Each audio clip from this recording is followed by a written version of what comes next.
Formula ఈ race ప్రజలందరికీ తెలియాలి. ట్రై పార్టీ అగ్రిమెంట్ ఎవరెవరికి దాన్ని తీసుకొని వచ్చి ఈడ రేస్ కండక్ట్ చేసుకొని టికెట్లు అమ్ముకొని దాంతో లబ్ధి పొందాం అనుకునేటువంటి ఒక కంపెనీ పేరు S Next Gen, ABP Formula E plus Telangana రాష్ట్రం, ఈ ముగ్గురు కలిసి ట్రై పార్టీ అగ్రిమెంట్ చేశారు. ఈ అగ్రిమెంట్ 25 అక్టోబర్ 2022.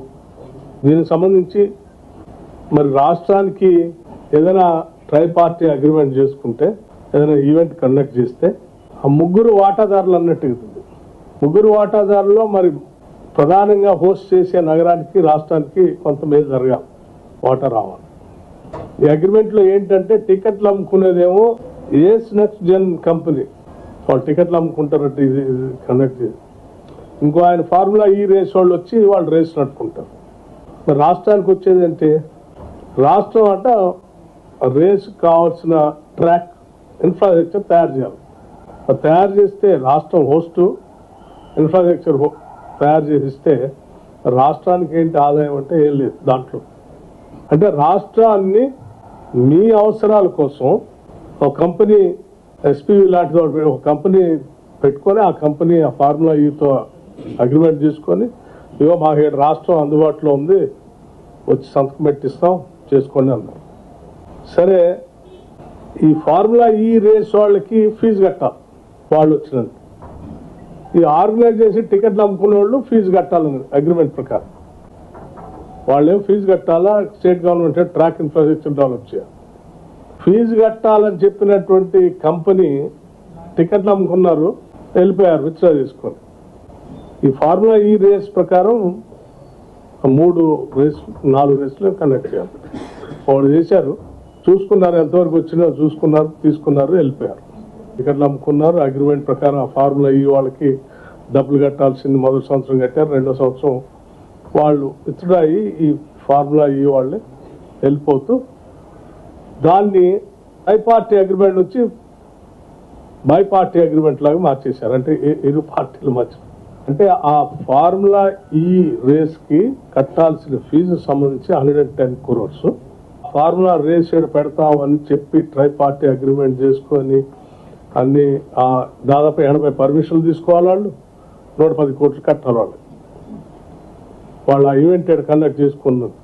సో ఆ 80 దాదాపు కేంద్ర రాష్ట్ర ప్రభుత్వాల నుంచి తీసుకోవాల్సినటువంటి 80 పర్మిషన్లకు సంబంధించింది వాళ్ళకి కట్టాల్సిన 110 కోట్లకు సంబంధించి వాళ్ళు కట్టకుండా తీసుకొచ్చినటువంటి వాళ్ళు వదిలేసి రాష్ట్రం మీద బై పార్టీ అగ్రిమెంట్ లాగా ఎంఓయూడి డిపార్ట్మెంట్ తో స్టేట్ గవర్నమెంట్ చేశారు.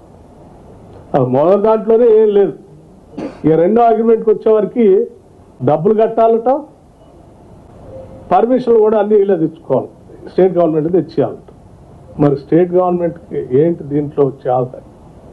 పోనీ ఇది ఏమన్నా సెక్రటేరియట్ బిజినెస్ రూల్స్ ప్రకారం ఏమైనా చేశారా, మంత్రి గారు ఏమైనా సంతకం పెట్టి చేయించారంటే వారి సంతకం కూడా పెట్టలేదని సమాచారం తెలుస్తూ ఉంది. క్యాబినెట్ అప్రూవల్ ఏమైనా పెట్టి చేయించారంటే అది లేదు. ఓవరాల్ ఇన్స్ట్రక్షన్స్ ఇచ్చి అధికారితో చెప్పారంటే అధికారులు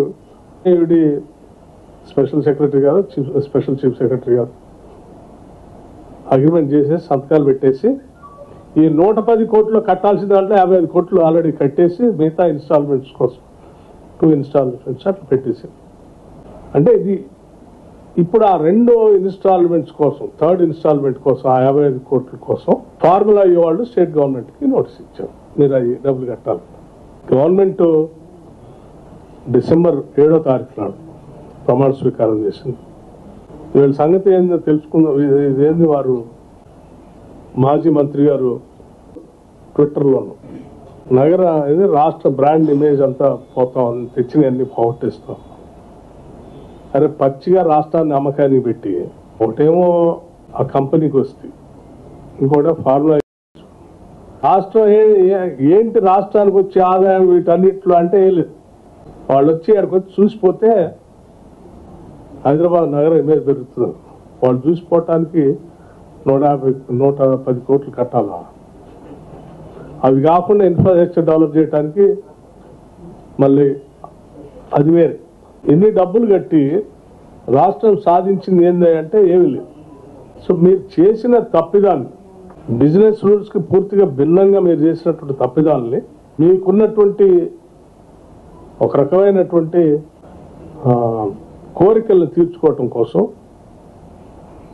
రాష్ట్ర ప్రయోజనాలని, రాష్ట్ర ఆస్తుల్ని, రాష్ట్ర వనరుల్ని వాళ్ళ తాకట్టు పెట్టేసి అప్పనంగా ఇచ్చేసి జరిగే నష్టాన్ని కాపాడుదాం రాష్ట్ర ప్రజల కోసం ఇప్పుడు వచ్చిన ప్రభుత్వం ప్రయత్నం చేస్తుంటే రాష్ట్రానికి నష్టం చేస్తా ఉంది.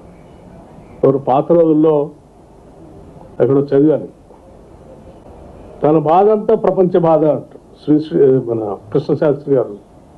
నీ బాధ అంతా రాష్ట్ర బాధలాగా మార్చేస్తే ఎట్లా మీరు? మాకే రాష్ట్ర బాధ అంతా మా బాధలాగా మారి ఈ రాష్ట్రాన్ని కాపాడటం కోసం ప్రయత్నం చేస్తారు.